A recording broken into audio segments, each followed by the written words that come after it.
Hello everyone, welcome again. Today I am going to start the web series the empire season 1। आज हम इसके episode 7 के बारे में बात करने वाले हैं और इस वेब सीरीज में टोटल 8 एपिसोड हैं। सभी एपिसोड की लिंक आपको डिस्क्रिप्शन में मिल जाएगी। ये इस सीरीज का सबसे बेहतरीन और इम्पोर्टेंट एपिसोड होने वाला है और इसका सीजन 2 इसी ईयर के लास्ट मंथ में आ सकता है। तो आप सबसे रिक्वेस्ट है कि वीडियो को पूरा देखना ताकि स्टोरी आपको अच्छे से समझ आए और आप हमारे इस चैनल को सब्सक्राइब कर सकते हैं ताकि सीजन 2 का नोटिफिकेशन सबसे पहले आप तक पहुंचे। और नहीं किया तो कोई बात नहीं यार, कभी भी कर लेना। So without wasting time let's come to the point. इसके लास्ट एपिसोड में हमने देखा कि बाबर अब हिंदुस्तान पर आक्रमण करने का निश्चय कर लेता है और अपनी सेना को तैयार करके निकल जाता है और वहां पर कासिम उसे एक खास हथियार के बारे में बताने वाला होता है और इसी के साथ में इस एपिसोड की स्टार्टिंग होती है। इसके स्टार्टिंग में हमें दिखाया जाता है कासिम को, जो कि अपने उस खास हथियार को दिखाने वाला होता है, जो कि और कुछ नहीं बल्कि बारूद होता है। पर हुमायूं उससे पूछता है कि ये जंग में हमारे काम कैसे आ सकता है और कासिम उसे उसकी ताकत दिखाता है। वो उसे बारूद के एक छोटे गोले को उसके हाथ में पकड़ा देता है और उसे आग में डालने के लिए कहता है और उसे आग में डालने पर वहां पर एक छोटा सा धमाका होता है। वहां के लोग उसे देखकर चौंक जाते हैं क्योंकि ये उनके लिए एक नई चीज होती है। इससे पहले उन्होंने इसके बारे में कुछ भी नहीं सुना था। कासिम बताता है कि ये आपका सबसे बेहतरीन सिपाही हो सकता है और वो बारूद के कई कट्टे भी अपने साथ में ले आया होता है और कई गोले उसके हाथ में होते हैं और वो उस तोप को भी दिखाता है जिससे उस गोले को लॉन्च करना था और वो बाबर को अपनी पिछली गलती के लिए माफी भी मांगता है। वो ये भी बताता है कि पिछले 5 साल उसने तुर्की सेना में भी काम किया और इसका इस्तेमाल करना अच्छे से सीखा। और दूसरी तरफ सीन शिफ्ट हो जाता है काबुल में, जहाँ पर गुरलुक कामरान को समझाती है कि बाबर और हुमायूं एक नामुमकिन जीत के लिए लड़ रहे हैं। वो कामरान को समझाती है कि हिंदुस्तान को जीतना नामुमकिन है और वो कामरान को उस काबुल के तख्त पर हमेशा के लिए बादशाह बनाना चाहती है। पर कामरान कहता है कि आप हमें अपनों में चुनने पर मजबूर ना करें, वरना मैं सही का साथ चुनूंगा और अफसोस आप सही नहीं है, आप गलत हैं। और वो वहां से चला जाता है और दूसरी तरफ सीन शिफ्ट हो जाता है बाबर पर, जो कि अब जंग में इब्राहिम लोदी के साथ युद्ध की तैयारी कर रहा होता है और कासिम उन सैनिकों को गोलाबारी करना सिखा रहा होता है और बाबर आकर उससे मिलता है। बाबर कासिम से कहता है कि तुम्हारी गलतियों को तो हम कब का माफ कर चुके हैं। पर कासिम बात ही बात में बताता है कि वजीर खान को उसने ही गलती से मार रखा है और ये बात सुनकर बाबर कासिम पे और ज्यादा भड़क जाता है। बाबर कहता है कि वजीर खान हमारे बाप का दर्जा रखते थे, पर कासिम कहता है कि 18 साल से इस बोझ को अपने सर पर लेकर मैं घूम रहा हूँ। अगर आपकी माफी मिल जाएगी तो मेरे दिल को तसल्ली मिल जाएगी कि वजीर खान ने मुझे माफ कर दिया। पर बाबर गुस्से में वहां से चला जाता है और एक जगह पर जाकर अकेले में बैठ जाता है और तभी वहां पर वजीर खान उससे ख्यालों में मिलने के लिए आता है। वो बाबर को मोटिवेट करता है और बताता है कि आप ऐसी दहलीज पर खड़े हैं जहाँ से अब हिंदुस्तान दूर नहीं, बस अब आपको आगे बढ़ना है। वो शाह बेगम और कासिम को माफ करने के लिए कहता है क्योंकि कासिम ने उसको मारा था और शाह बेगम ने उसके पिता के मरने के राज छुपा रखे थे और उसे बताता है कि वो हमेशा उसके साथ रहेगा। और सीन शिफ्ट हो जाता है अगले दिन सुबह, जहाँ पर सभी जंग के लिए तैयार होते हैं। लोदी और बाबर की सेना आमने सामने होती है। लोदी की सेना बाबर की सेना से 5 गुना बड़ी होती है और यकीन मानिए गाइस, इसके बैकग्राउंड म्यूजिक के बारे में तो पूछो ही मत, काफी औसम म्यूजिक होता है। और इसी के साथ में युद्ध शुरू हो जाता है। बाबर के सैनिकों पर तीर का प्रहार होने लगता है पर उन्हें कुछ खास नुकसान नहीं होता और लोदी की सेना बाबर की तरफ बढ़ने लगती है।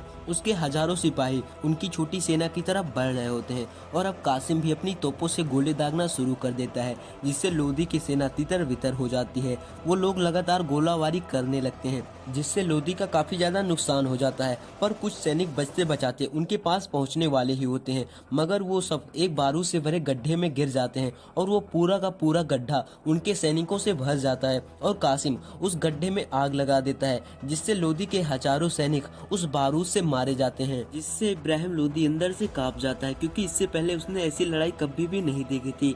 और अब बाबर की सेना अपनी तीरों से लोदी की सेना पर एक बड़े हमले कर देती है, जिससे उसके एक बड़े से हिस्से को खत्म कर देती है और समय आ जाता है दोनों सेना के लड़ने का। वो दोनों एक दूसरे की तरफ बढ़ने लगते हैं, दोनों एक दूसरे को कड़ी टक्कर दे रहे होते हैं, पर बाबर की सेना कमजोर पड़ती दिखाई देती है और वैसंगर बताता है कि हम इनका मुकाबला नहीं कर सकते, हमें पीछे हट जाना चाहिए।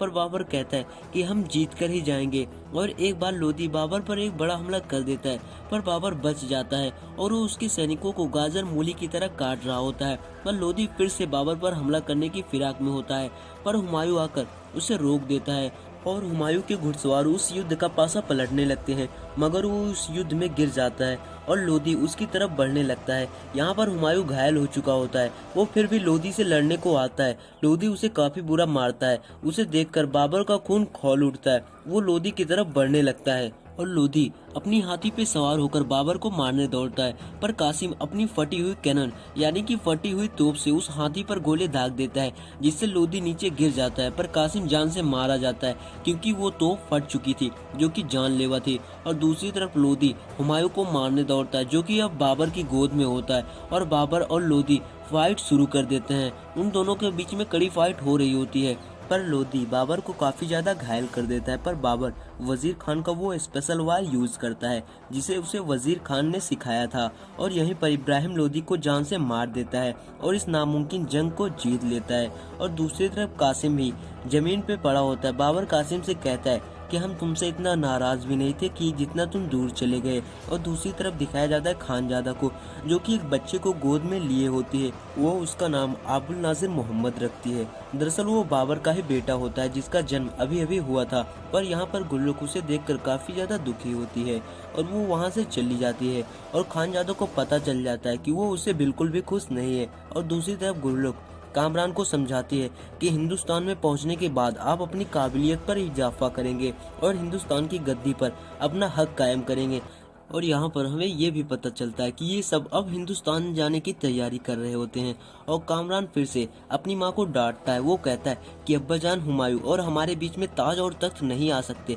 पर उसकी माँ जिद करने लगती है, वहाँ से वो चला जाता है। और उसके बाद में हमें पता चलता है कि हुमायूं को जंग पर भेजकर गुल्लक ने ही कामरान को काबुल का बादशाह बनाना चाहती थी, मगर अब वो ऐसा नहीं चाहती क्योंकि ऐसा होने पर हिंदुस्तान जैसी बड़ी रियासत पर हुमायूं का राज हो जाएगा।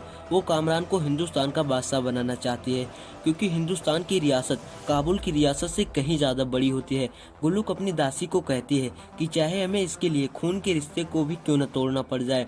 और दूसरी तरफ वो सब हिंदुस्तान जाने के लिए रवाना हो जाते हैं। वो सब अपने पूरे परिवार समेत जा रहे होते हैं और आखिरकार कई दिनों की यात्रा के बाद में वो दुनिया के सबसे खूबसूरत मुल्क यानी कि हिंदुस्तान में पहुंच ही जाते हैं, जो कि बहुत ही विशाल होता है और उन लोगों का अच्छे से स्वागत भी होता है। खानजादा और बाबर की तीनों बेगम अंदर पहुंच जाती हैं और खानजादा कहती है कि आखिरकार आपने हमारे अब्बा के सपने को पूरा ही कर दिया। और यहाँ पे हमें पता चलता है कि हुमायूं जंग में लड़ते लड़ते काफी ज्यादा घायल हो चुके थे और अब उनका उपचार हो रहा है। और दूसरी तरफ कामरान हुमायूं से मिलता है और वो दोनों एक दूसरे से मिलकर काफी ज्यादा खुश होते हैं और वो एक दूसरे से काफी ज्यादा प्यार करते हैं। और इसके अगले सीन में गुल्लक बाबर से मिलने जाती है, मगर उसे एक सैनिक रोक लेता है जिससे गुल्लक से काफी ज्यादा गुस्सा आ जाता है क्योंकि उसे अपने ही पति से मिलने की अनुमति नहीं थी, क्योंकि बादशाह इस समय महम के साथ में होते हैं। और वो वहाँ से चली जाती है। यहाँ पर कामरान और उसका छोटा भाई आपस में हिंदुस्तान की खूबसूरती के बारे में बातें कर रहे थे।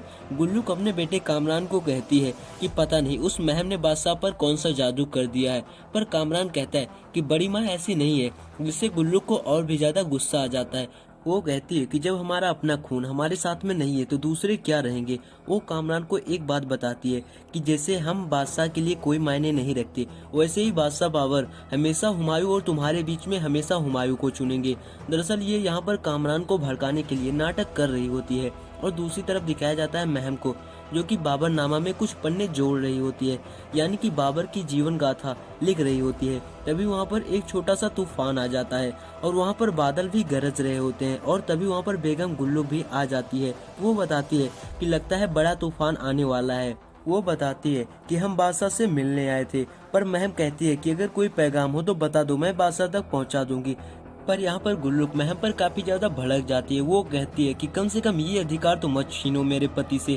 और वो यहाँ पर महम को बहुत कुछ उल्टा सीधा बोल देती है। वो कहती है कि हिंदुस्तान पर फतह हमारी रियासत काबुल की मदद से हुई थी, इसी वजह से बाबर यहाँ के बादशाह बन पाए हैं। मगर तभी वहाँ पर बाबर आ जाता है और गुल्लुक को दायरे में रहने को कहता है। पर गुल्लुक कहती है कि हम आपसे और आपकी सजा से नहीं डरते, आपने हमें नाइंसाफी के अलावा कुछ भी नहीं दिया है, लेकिन हम हमारे बेटे के साथ में बिल्कुल भी नाइंसाफी नहीं होने देंगे, यही कहने आए थे हम आपसे। और वो कहती है कि कल आप अपने नए वारिस का ऐलान करेंगे और सही हकदार कामरान है। पर बादशाह बाबर कहता है कि यह हक हकदारी से नहीं मिलता, काबिल तारीफ से मिलता है, मांग कर या छीन कर नहीं। हमारा फैसला सुनने के लिए कल आ जाइएगा महल में। और सीन दिखाया जाता है अगले दिन, जहाँ पर सब बादशाह बाबर और उनके फैसले का इंतजार कर रहे होते हैं। और तभी मिर्जा जहीरुद्दीन बाबर आ जाते हैं और सबकी नज़र बादशाह बाबर पर टिकी होती है कि वो आज क्या फैसला लेने वाले हैं। और बाबर के दोनों बेटे बाबर की दी हुई जिम्मेदारी को वापस करते हैं, क्योंकि बाबर ने ही काबुल का राज कामरान के हवाले किया था और अब समय होता है फैसला लेने का। पर वो आज इस तारीख को मुलतवी कर देता है। वो कहता है कि आज हम हिंदुस्तान में आए हुए सभी काबुल निवासियों का स्वागत करेंगे।